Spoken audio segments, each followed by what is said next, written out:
تیمێکی زانکۆی گلاسکۆی بەریتانی و شوێنەواری هەرێمی کوردستانە و کنە و پشکنین لە ناوچەیەکی شوێنەواری گەورەدا لە ناوچەی باناسیاوی 10 کیلۆمەتر باشووری قەزای کەلار دەکەن. ناوچە شوێنەواریە دۆزراوەکە ناوی شاخی کوورێ و ڕووبەرەکەی 6 هێکتارە و دەگەڕێتەوە بۆ سەردەمی وۆرکا. پێی لۆکۆڵنەوە و ڕووپێوەکان کە کراوە لێرە سەردەمەکەی دەکەڕێتەوە بۆ سەردەمی وەرکا کە دەگەڕێتەوە دەکاتە نزیکەی 4 تا 30,000 ساڵ پێشداین. بە گەورەترین نیشنگەی سەردەمی وەرکادا دەنرێت ئەم جێگەیە.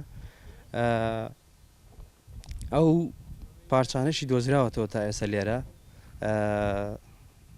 تەنها قاپە کە پیانوابی قاپی سەفەریە کە یەک جا بەکارێنراوە لەگەڵ گلێنەیەکی شێوە قوچەکی بۆ ڕازانەوەی دیوارەکان. تیمەکەی زانکۆی گلاسکۆی بەریتانی لە 9 کەس پێکاتون کە بۆ ناوچەی شوێنەواری دەگەڕێن. ئامانجی شوێنەواری هەرێم دۆزینەوەی ناوچەی شوێنەواری دێرینە، بەڵام تیمی زانکۆ بەریتانیەکە جگە لە کۆکردنەوەی زانیاری لەسەر شوێنەوار بۆ زانکۆکەیان هاوکات خۆشیان بۆ توێژینەوە و لێکۆڵینەوە سوود لە پشکنینەکان وەردەگرن.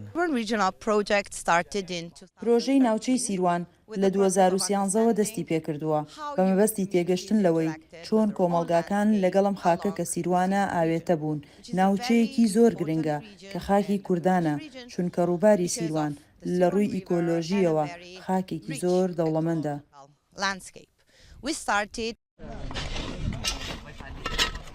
لە ناوچەکانی باشووری گەرمیان و باکووری پارێزگای دیالە ژمارەیەکی زۆر ناوچەی شوێنەواری هەن.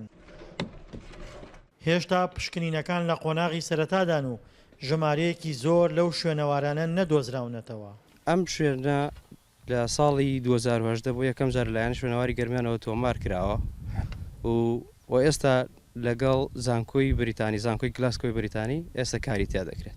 بە پێی ئەنجامی پشکنینی تیمە بەریتانیەکە کە لەم ناوچە شوێنەواریە پێیگەیشتوون لە سەردەمی وەرکادا واتە 3 بۆ 4,000 ساڵ پێش زاین مرۆڤ لە ڕووی قاپ و قاچاغ و کەرەستەکانی خواردەمەنیەوە گرفتیان نەبووە. دڵشادەنوارە، دەنگی ئەمریکا، گەرمیان.